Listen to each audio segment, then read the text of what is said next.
Welcome to the Deep Dive.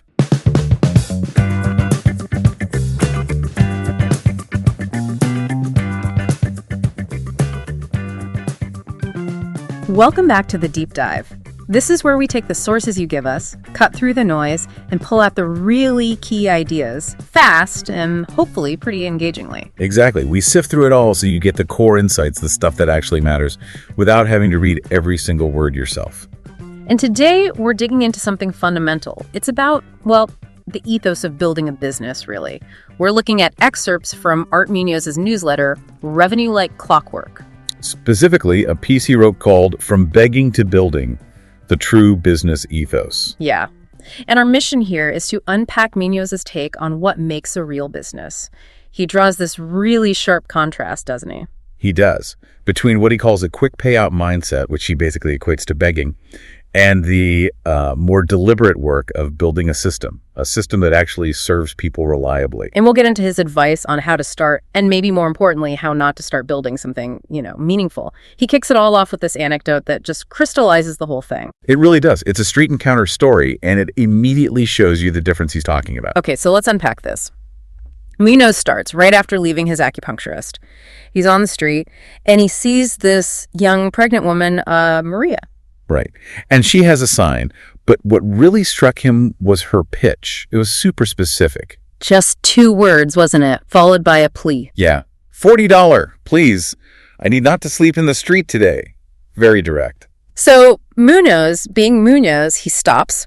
He actually talks to her, gives her $10, calls it payment for a conversation, like some impromptu market research. Spent about 20 minutes, he said.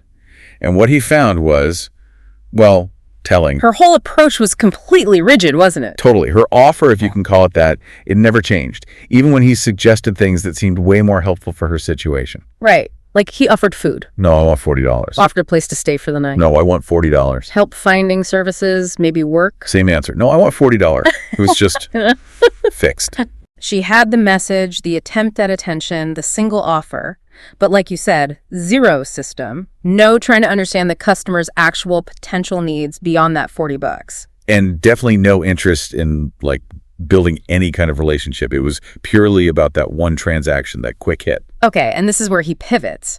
He connects this encounter directly to how a lot of people, maybe even people listening, approach trying to start an online business. Yeah, it's a strong comparison. Yeah. He argues they basically do the digital version of what Maria was doing. So they might, throw up a landing page, build a quick funnel, which is just that series of online steps towards a sale. Right. Or they just start shouting a generic offer on social media, kind of hoping something sticks. And then they just, he has that great phrase, like holding a virtual cardboard sign. Exactly. Refreshing the page, waiting to see who bit the bait. The underlying thought process is the same. $40, please. Yeah. Or, buy my course, please. I need the money. And his crucial point, and this might sting a little, is if you're thinking about starting anything and the very first thought is about you and your need for money. I need cash. How do I get it from people? Then you're dangerously close to what he bluntly calls digital panhandling. It's not a business in his view. It's just a plea. And it doesn't matter how good your story is or how slick your website looks. If you haven't actually figured out what the market, real people, genuinely wants or needs from you, Maria's pitch failed, even with someone trying to help, because it wasn't connected to any value beyond her own immediate fixed demand. Which naturally leads him to tackle that question he must get all the time.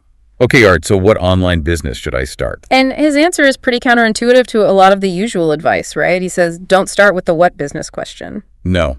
Start with others. He flips it completely. He gives this guiding question, and it seems like it's really the core of his whole philosophy. Yeah, it is. He asks, what does someone desperately want that you can help them get, reliably and repeatedly, with the least amount of risk to them and the most amount of meaning for you?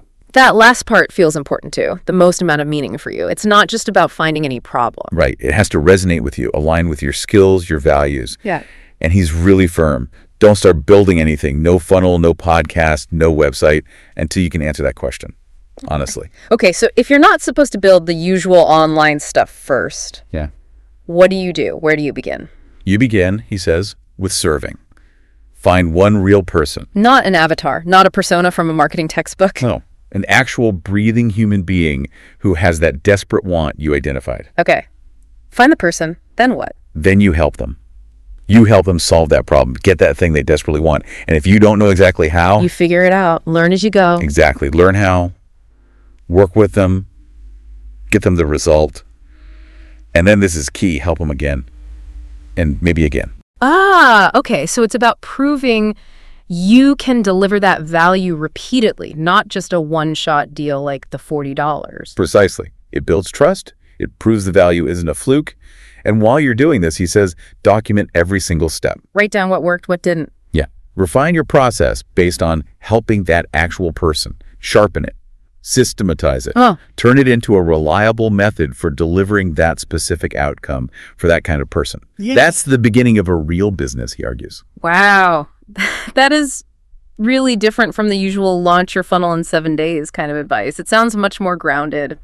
Slower, maybe. Maybe slower to launch something flashy, yeah. Yeah. But potentially much faster to build something real and sustainable. And he really wants to define what he means by business because he thinks the word itself has gotten twisted. Right. He says most people only know what it isn't anymore. So let's clarify.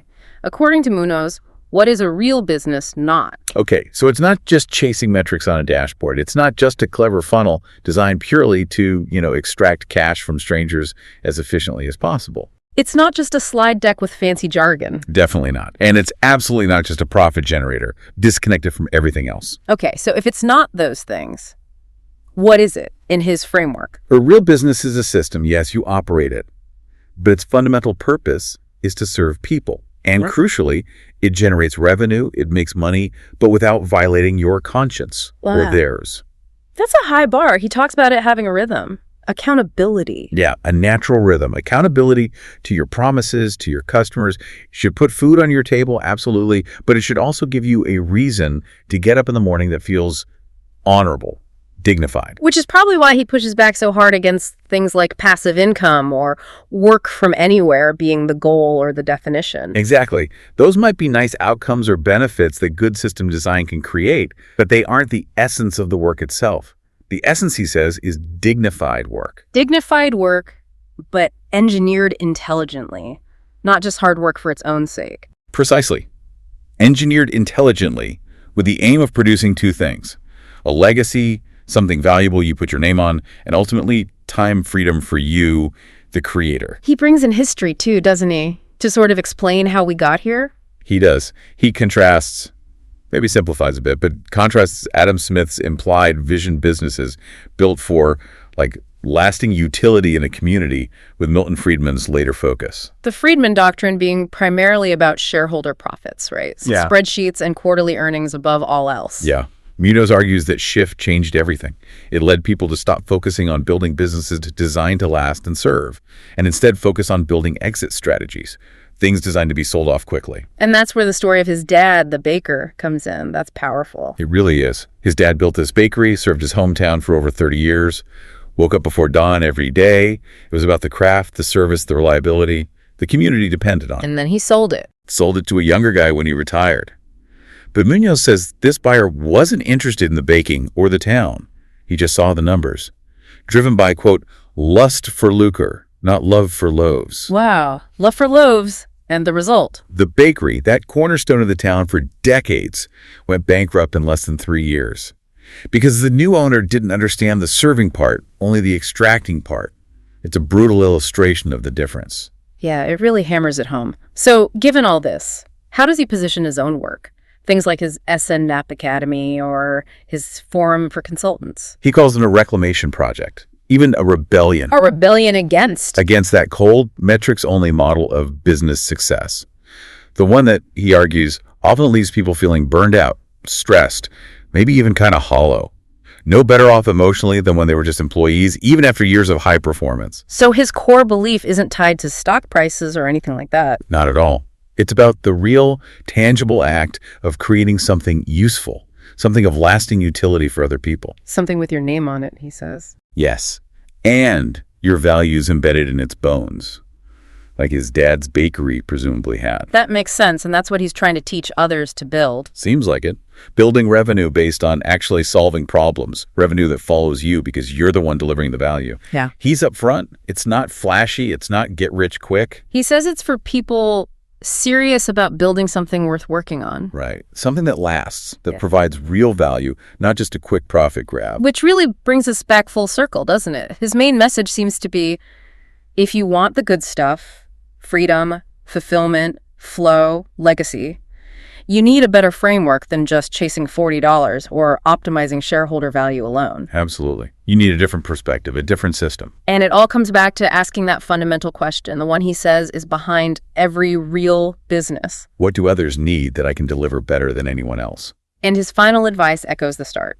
Don't ask what business. Ask, who am I for, first. Stop begging. Start building. It's a very clear call. Okay, let's quickly recap the core contrast Munoz presents here. It's this sharp divide between what he calls the $40 begging mentality focused only on your own immediate need and the purposeful, you could say dignified, work of building a system that reliably serves others' needs. Yeah, and his big push is to change your starting point entirely. Forget the business structure or the product first. Yeah. Instead, figure out who you are uniquely equipped to serve and what critical problem they have. Let that guiding question, what do others need that I can deliver better than anyone else, be your compass. Right. It shifts the focus from just building an asset to sell or just hitting profit targets towards creating something genuinely useful and lasting, something with your integrity baked into it. It's about legacy and dignified work, not just the numbers. Which leads us to a final thought for you. Based on Munoz's perspective in this piece, take an honest look. How are you approaching value creation right now? In your work, in your projects, maybe even your side hustle? Are you, maybe unintentionally, acting a bit like Maria on the street corner holding out that virtual sign, essentially begging for a quick transaction? Or are you genuinely involved in the patient, sometimes challenging process of building something of real lasting utility, something with your values deeply embedded right into its foundation? Where do you truly fall on that spectrum from begging to building?